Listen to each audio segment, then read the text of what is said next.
In this video, we'll be practicing converting fractions to decimals and decimals to percents. So the first thing we're going to go over is converting fractions to decimals. And the first thing that you need to do to convert a fraction to a decimal is you need to pull out the whole number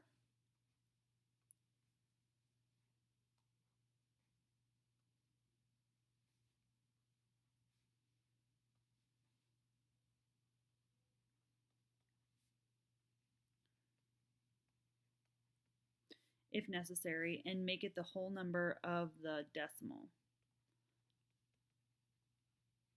So what that means is we have a whole number here of 2. We're going to make it the whole number of our decimal answer, so it's going to be 2 point with a fraction. So then the second step is use long division to divide the numerator by the denominator.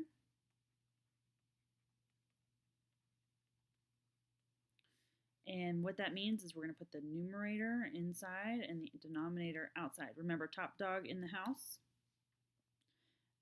4 goes into 1. It can't go in at all, so it's going to be 0. I have to add a decimal point because I'm going past the place value. 4 goes into 10 2 times. 2 times 4 is 8. Do some subtraction. 10 minus 8 is 2. Bring down another 0, which gives you 20. 4 goes into 20 5 times, which is 20. Subtract and I get 0. So my decimal piece is 0.25, but remember I have this whole number of 2 here. So I have 2.25 as my final answer. Don't forget the decimal piece has to get dragged to touch with the whole number. Okay, so let's do a little bit more practice with a few other ones. Now, one thing that I want you to remember when you're doing these is we're always going to round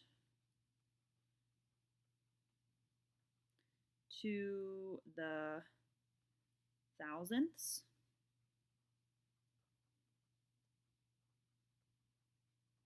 Place. So you're always going to have 3 digits after the decimal point. Now you may need to divide to get to the 4th digit, but you need to have at least 3 in your answer. You can use that 4th digit to help you with rounding. All right, so let's set up this one. Remember, top dog in the house, so 4, 5 goes outside. 5 can't go into 4, so it gets a 0 and a decimal. Add a 0 here. 5 goes into 40 8 times, which is 40. Subtract and I get 0. So the answer to this one is 0.8. No whole number here. Top dog in the house. 5 goes inside, 8 is outside. 8 can't go into 5, so it's 0. Get a decimal point and add a 0 here. 8 goes into 50 6 times, which gives you 48. Subtract and I get 2. Can't go into 2, so bring down another 0. 8 goes into 20 2 times, which is 16. Subtract and I get 4. And if you bring down another 0, you get 40. Do you see how I'm working towards that thousandths place? I need 3 spaces after. 8 goes into 40 5 times. So that's 40. Subtract and I get 0. So my final answer is 0.625. And make sure you always circle your answer in this unit, please. All right, the next one I'm going to do with you, it has a whole number of 2. So the 2 is going to be the whole number in my answer. And then I have 9/12. Top dog in the house. 12 cannot go into 9. 0, decimal, decimal, add a 0.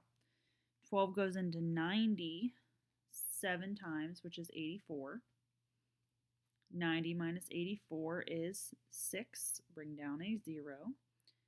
12 goes into 60 5 times, which is 60. Subtract and you get 0.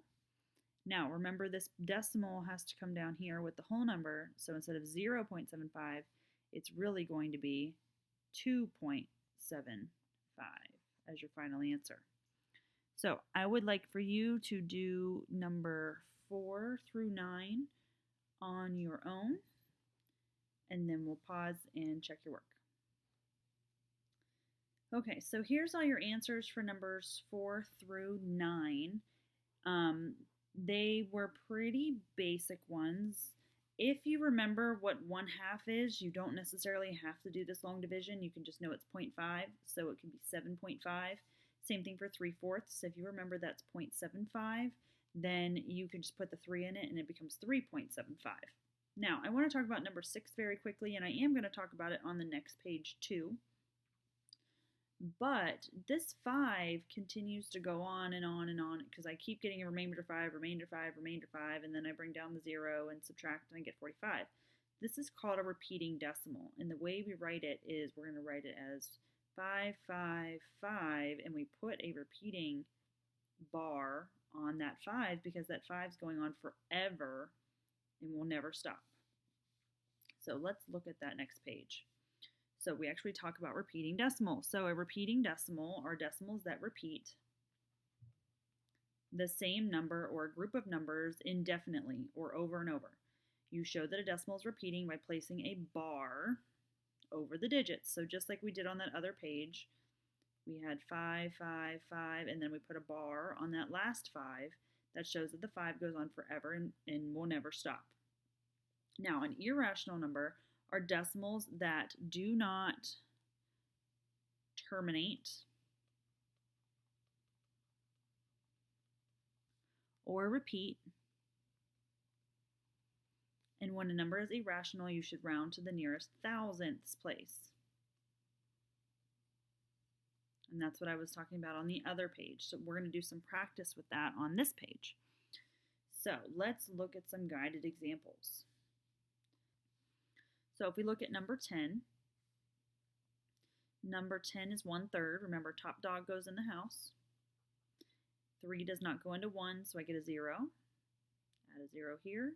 3 goes into 10 3 times, which gives me 9, because 3 times 3 is 9. 10 minus 9 is 1.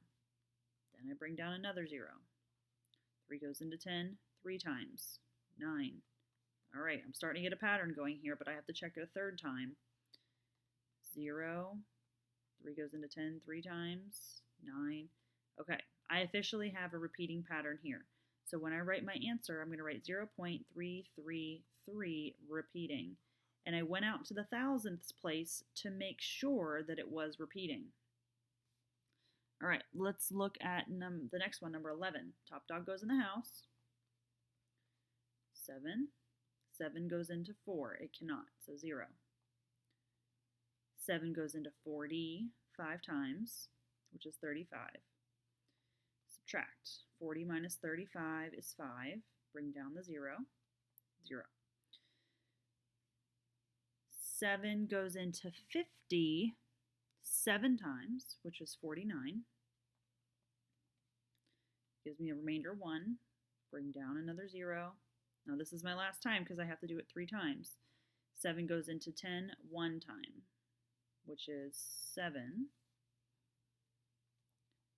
And that's remainder 3. Now I'm not going to write remainder of 3 up here. I'm just knowing that this is an irrational decimal that will go on forever and will never, ever, ever stop, at least in the terms that we're talking about out to the thousandths place. So the answer to this is 0.751. I'm sorry, 571. Okay, let's look at our last example, number 12, I'm sorry.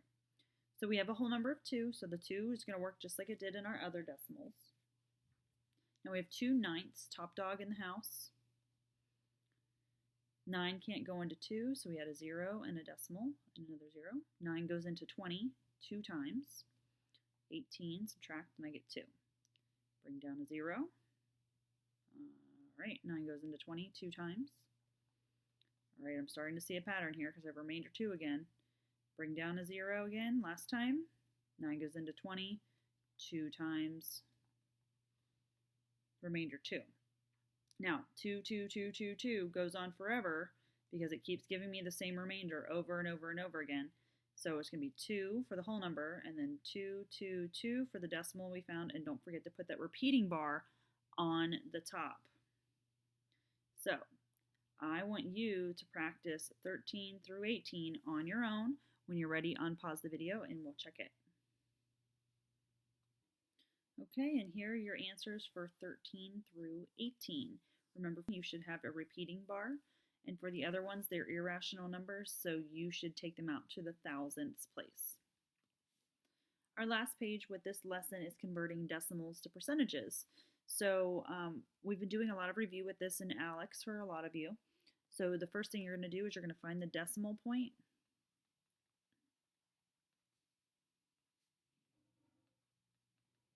You're going to move the decimal two places to the right. And the way you can think of this is I want to become a percent, so I'm going to move 2 towards my percent sign to become a percent. So hint, moving the decimal is the same as multiplying by 100 because there's 2 zeros in 100. You can also think that there's 2 zeros in a stick, 1, 0, 0, in the percent sign. So you can see that there's 2 moves because of the 2 zeros in the percent sign. And the other thing is when dealing with repeating decimals,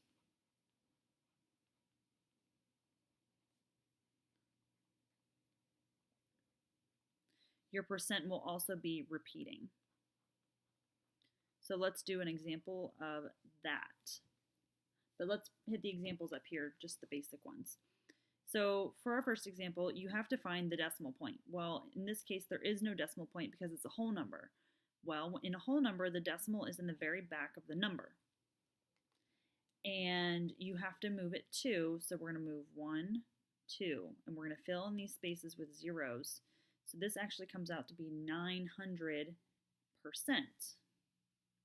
because I have to move the decimal 2 places away from where it is, and it's already behind the 9. Now, in 13.5, the decimal place is here. I'm going to start from where the decimal point is and move it 2 towards my percent sign. I have to fill in the space with a 0, so it's 1350%, so 1,350% in that case. Now let's look at this repeating example here. This is 6 repeating. So what I think is easier, add a few 6s to remind yourself that it's repeating. Then you're going to move your decimal 2, 1, 2. So it becomes 66.6, and because this 6 goes on forever, repeating percent. So 66.6 repeating percent. You have to put that 0.6 repeating to show that the 6 is repeating on forever, even though it's a percentage. All right, so let's do 3 of them together, and then you're going to do the bottom 9 on your own. So number 19, this has a repeating 5, so I'm going to put a few 5s so I don't forget it's repeating. And I want to turn it to a percent, so I'm going to go towards my percent sign, because the percent sign's in the back, 1, 2. So this becomes 25.5 with a bunch of 5s repeating percent. 25.5 repeating percent. The next one, my decimal point's already there. I'm going to move it 2, 1, 2. So it becomes 237.5% as the final answer. The last one I have 3 repeating, so add a few 3s. Move it 2, 1, 2. Becomes 33.3 repeating percent. Don't forget about the extra 3 repeatings in the back. So I want you to do the next 9. When you're ready, unpause the video and we will check them. All right, and here are your answers for 22 through 30.